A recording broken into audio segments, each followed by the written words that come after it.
What if the clearest sign of love isn't in what he says, but in what he can't stop doing over and over? Pause on that for a moment, because most women don't struggle with feeling attraction. What they struggle with is knowing whether what they feel is real or just a passing spark. You replay moments in your mind, the way he looked at you, the way he held your hand, the way his voice softened at some random time, and yet doubt slips in.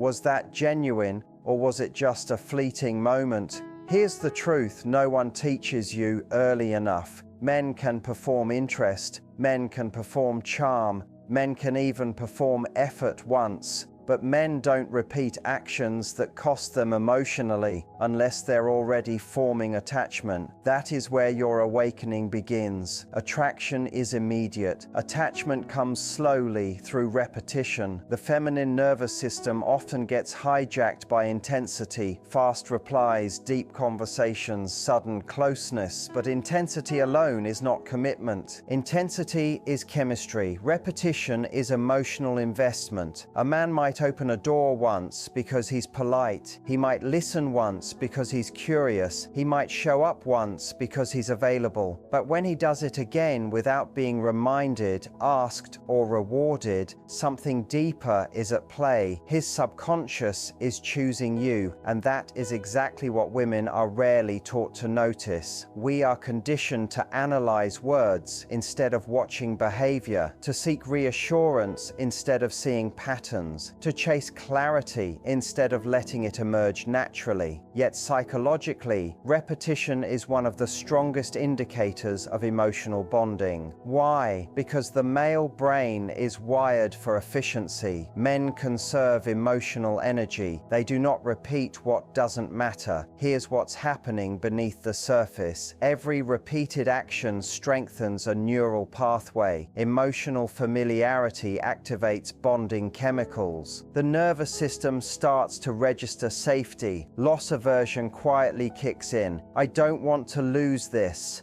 That's why the second time always feels different. The first time sparks curiosity. The second time creates emotional gravity. You feel it in your body before your mind fully understands it. That calm pull, that steady warmth, that sense of being included in his inner world. And this is where so many women talk themselves out of the truth. They say, maybe I'm imagining things. Maybe he's just being nice. Maybe he does this with everyone, but your intuition isn't responding to the act itself. It's noticing the pattern that's emerging. History quietly teaches us the same lesson about loyalty. Loyalty was never proven by grand words. It was proven by who someone returned to. Roman generals didn't declare allegiance with speeches. They returned repeatedly to the same allies, even when other options existed. Philosophers didn't trust flattery once. They trusted the ones who came back again and again for counsel. In ancient Japan, samurai loyalty wasn't proven with dramatic vows. It was proven through consistent presence, even in silence. Repetition has always been the real signal of devotion. Love itself hasn't changed. Only the way we've been taught to search for it has. Here's a truth that strengthens feminine confidence.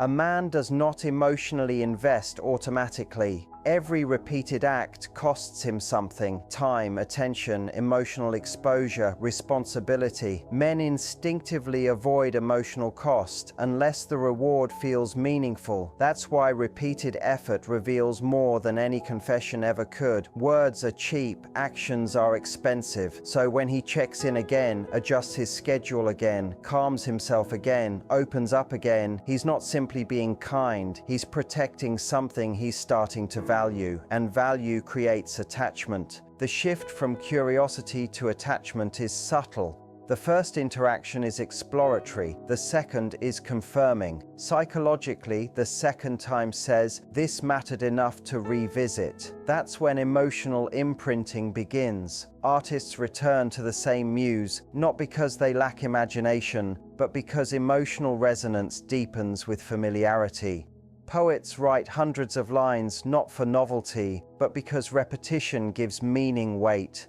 Men bond the same way, not through constant intensity, but through consistent emotional return. If you're used to chaos, this part may confuse you. Real attachment doesn't feel dramatic, it feels settled. That's because your nervous system is beginning to relax. Drama spikes dopamine, consistency builds oxytocin, and oxytocin feels like safety, warmth, grounding, a quiet sense of, I'm okay here. Secure love can initially feel unfamiliar. Unfamiliar doesn't mean wrong, it means you're stepping out of survival mode. Here's the turning point. Once you understand this, something inside shifts. You stop interrogating his feelings. You stop chasing reassurance. You stop demanding clarity because his repetition has already answered the question. This is where feminine power returns. Not through control, not through manipulation, not through withdrawal, but through observation. High-value feminine energy doesn't need proof. It notices patterns. And when you see repetition clearly, you stop confusing attention with attachment, intensity with intention, words with truth. You become calm, grounded, centered. Chosen energy replaces waiting energy. Let this sink in. If he does it once, notice. If he does it twice, respect the signal. If he does it consistently, his heart is already involved. Love doesn't need to be decoded. It reveals itself through what is repeated. Once you understand that, you stop chasing love. You allow it to show up or fade away. That isn't detachment, that is self-worth awakening. And now that you understand why repetition matters, the next question naturally arises. What are the behaviors men cannot fake more than once? That's where discernment starts. That's where emotional control grows. That's where your power sharpens quietly. And that's what we explore next. Love doesn't announce itself, it repeats itself. By now, something inside you has already shifted. You're no longer asking,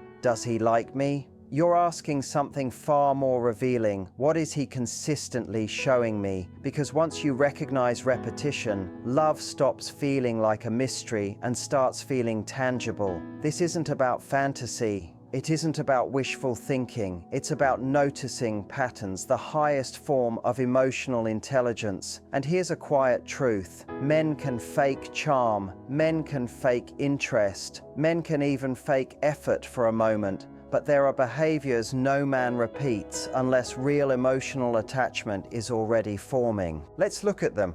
Love doesn't demand attention. It creates space. This is subtle, not dramatic. That's why so many women miss it. You don't hear a grand speech, you don't get a declaration. Instead, you notice small shifts. He starts adjusting. His schedule bends. His timing changes. His availability reorganizes. Not because you asked, not because you pushed, but because his internal priorities have shifted. Psychologically, this happens when emotional investment reaches a tipping point.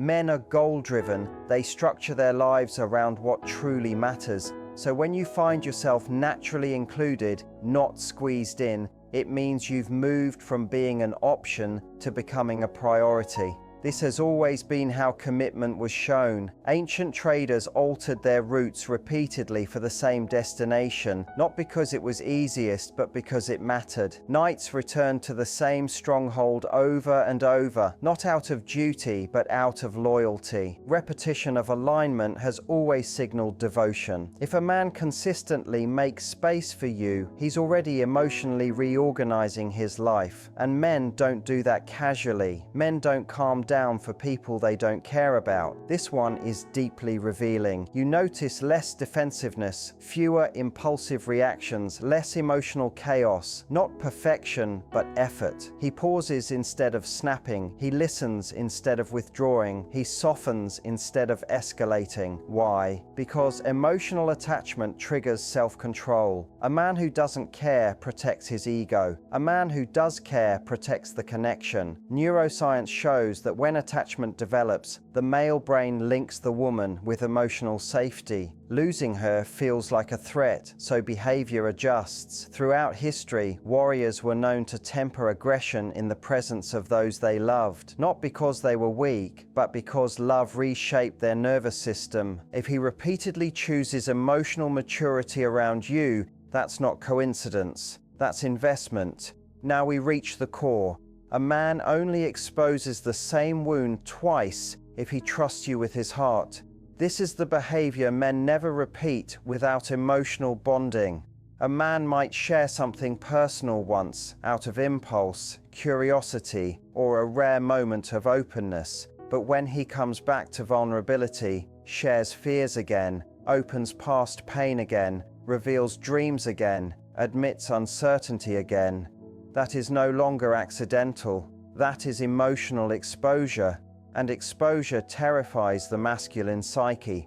Men are conditioned to link vulnerability with loss of control. So if he repeatedly chooses it with you, his subconscious has already decided you are safe. Historical letters between lovers during war show this clearly. Men didn't keep confessing fear or longing unless emotional bonds were deeply established because vulnerability was risky. It still is. That's why this sign matters more than all the others. Charm can impress, consistency comforts, but vulnerability truly bonds.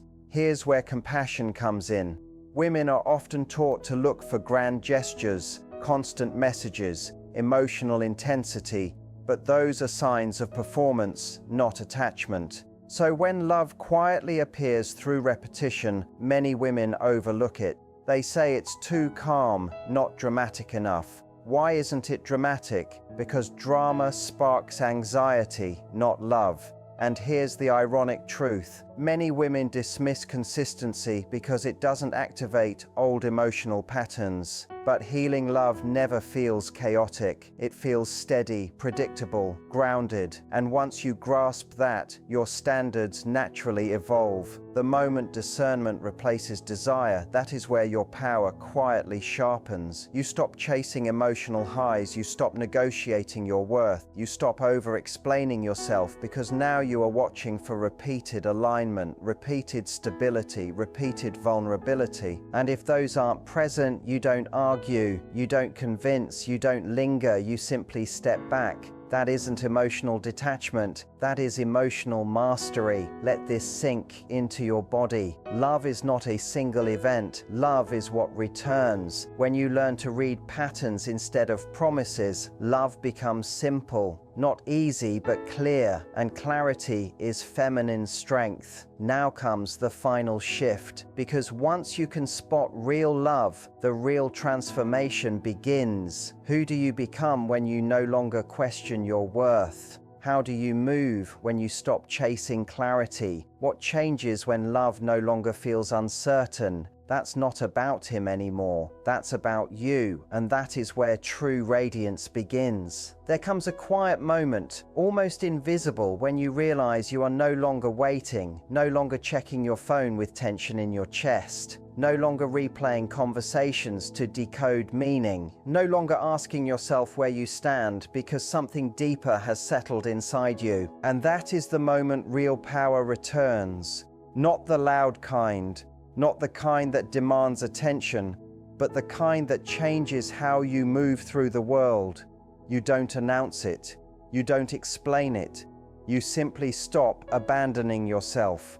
When love is secure, the nervous system relaxes. This is what emotional embodiment feels like. For so long, you were taught to connect love with intensity, racing thoughts, emotional highs, uncertainty that kept you on edge. But intensity isn't intimacy, it's stimulation. True connection doesn't spike your nervous system, it calms it. And when you begin to feel steady instead of anxious, grounded instead of hyper-aware, you might wonder if something is missing. Nothing is missing. What's missing is the chaos. Psychologically, this is what happens when you move out of anxious attachment and into self-worth embodiment. Your body no longer mistakes unpredictability for passion. Your mind no longer confuses longing with connection. And because of that, your standards shift naturally, without force. You no longer chase reassurance because your body doesn't crave it anymore. You observe, you listen, you notice what repeats. That's not emotional distance, that's emotional intelligence. There's a reason secure love has always been described as steady in every culture that understood devotion deeply. Ancient scholars wrote about love as something that anchored, not overwhelmed. Women of power were advised to choose partners who brought order to their inner world, not disorder. Poets who truly loved spoke not of obsession, but of peaceful belonging. History never romanticized chaos the way modern culture does. Chaos keeps people controllable.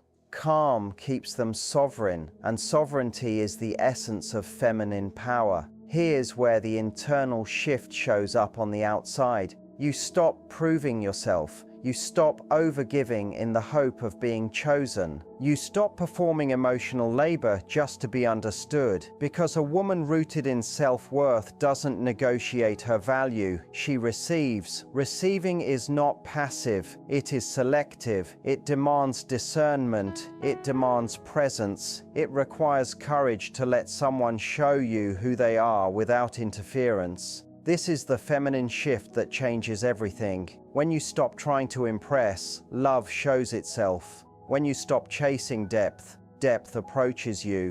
When you stop controlling the outcome, truth becomes obvious. Men sense this shift immediately, not because you say anything, but because your energy no longer asks for permission. You are no longer reaching forward emotionally. You are centered. And centered feminine energy is magnetic. Throughout history, the women who inspired devotion weren't the ones who demanded it. They were the ones anchored within themselves. They didn't rush love. They didn't explain themselves endlessly. They didn't compete for attention. They allowed consistency to speak. They understood a truth that still applies today. The woman who can walk away peacefully is the woman whose presence is valued deeply. Not because she threatens to leave, but because she knows she can. That knowledge changes how you love. Now something subtle occurs. You no longer ask, "Does he love me?" Because love has become recognizable. It shows up as emotional steadiness, repeated effort, repeated care, repeated openness. And if those things aren't present, you don't personalize it, you don't internalize it, you don't try harder, you simply let go. This is what high-value discernment looks like. Not dramatic exits, not emotional shutdowns, just quiet clarity.